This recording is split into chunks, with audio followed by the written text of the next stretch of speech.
আজ মেঘলা আকাশ, দক্ষিণবঙ্গে বিক্ষিপ্ত বৃষ্টি। আজ কলকাতায় হালকা থেকে মাঝারি বৃষ্টির সম্ভাবনা রয়েছে। দক্ষিণবঙ্গে কাল পর্যন্ত হালকা থেকে মাঝারি বৃষ্টি হতে পারে। এছাড়া সোমবার থেকে কলকাতা সহ দক্ষিণবঙ্গে আবহাওয়ার উন্নতি হবে। সোমবার পর্যন্ত উত্তরবঙ্গে ভারী থেকে অতি ভারী বর্ষণের সম্ভাবনাও রয়েছে। এছাড়া দার্জিলিং, কালিম্পং, আলিপুরদুয়ার এবং জলপাইগুড়িতে ভারী বৃষ্টির সতর্কতা রয়েছে।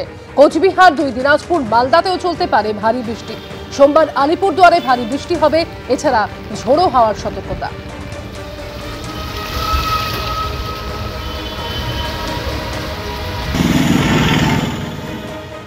সিনেমার শো নিয়ে কুণালের পাশে ব্রাত্য বসু। ভালো অভিনেতা, কিন্তু সুপারস্টার বলার জায়গায় নেই। সুপারস্টার হলে অন্যের দল করতো না। নাম না করে কুণালের সুরে দেবকে আক্রমণে শিক্ষামন্ত্রী।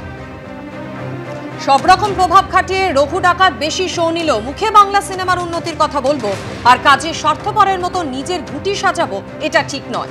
দেবের নাম না করে গতকাল পোস্ট কুণাল ঘোষের। এ ব্যাপারে এখনো পর্যন্ত কোনো প্রতিক্রিয়া মেলেনি দেবের।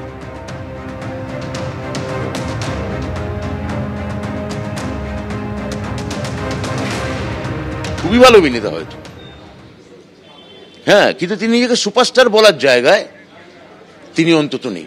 সত্যিকারের কম বয়সী স্টার, মানে নায়ক, আপনি চিরঞ্জীবী বলুন, কমল হাসান বলুন, এরা সবাই নিজের দল করেছে, অন্য কোনো নেতা বা নেত্রীর সঙ্গে দল করতে যায়নি। তাহলে পশ্চিমবঙ্গে আমি নিজেকে সুপারস্টার বলবো এবং একটি রাজনৈতিক দল করব, অন্য কারোর অধীনে এটা হতে পারে না। সুপারস্টার পশ্চিমবঙ্গে একজনই আছেন, তার নাম মমতা ব্যানার্জি। স্টারও যদি কেউ থাকেন তাহলে তার নাম অভিষেক ব্যানার্জি। একটা পয়েন্ট তো কুণালের ঠিকই, যে ডেমোক্রেসিতে আমার কাছে রাজনীতি করা মানে হয় জনসেবা এবং বিজেপি ব্যাপারে সম্পূর্ণ চুপ থাকা গুরুত্বপূর্ণ ইস্যুতে। এবং যখন সিনেমা করব তখন বিজেপির লোকদেরই নিয়ে সিনেমা করব, সেটা কুণালে খারাপ লাগছে, কারণ কুণাল পলিটিক্যালি ভোকাল। কুণাল যাদের এগেনস্টে কথা বলছে, যে দল এগেনস্টে কথা বলছে শিল্পের দোহাই নিয়ে, আমি তাদের নিচ্ছি, সেই দলের লোকেদের, এবং তৃণমূলের কাউকে নিচ্ছি না। সেটা কুণালে খারাপ লেগেছে, কুণাল বলেছে। এই প্রসঙ্গে কুণাল ঘোষ কি বলেছিলেন শোনাবো।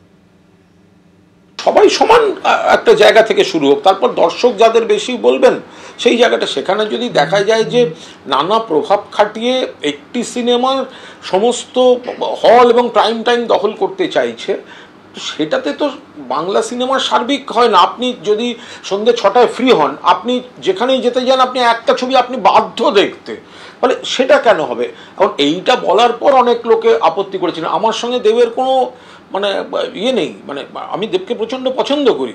দেবের ওই ঢাকের তালে কোমর দোলে চমৎকার নেচেছিল। তো এখন আবার এই রঘু ডাকাতে কি সুন্দর মাসেল।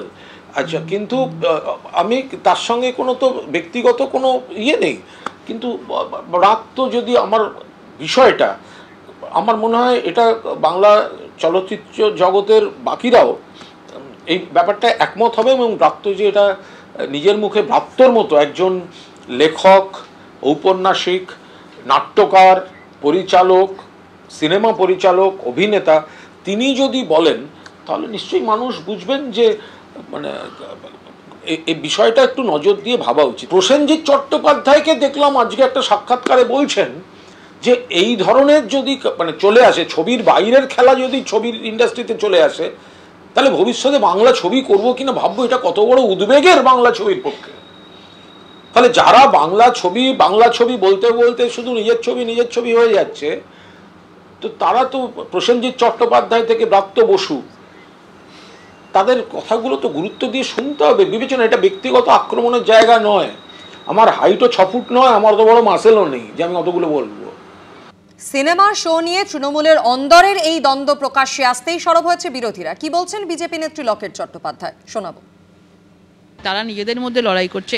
এমন অনেক শিল্পী আছেন, কোনো রাজনৈতিক দলেই তারা নেই, বিরোধী রাজনীতি দলে রয়েছে। অনেক শিল্পীরা সেখানে কাজই পাচ্ছে না। আজকে যে তৃণমূল সরকার আছে তাদেরকে পছন্দ করেন না বা রাজনীতিতে ঢুকতে চান না, তারা এখন পুরো জায়গা থেকে বঞ্চিত। তাদের ব্যাপারে ওনারা কি ভাবছেন?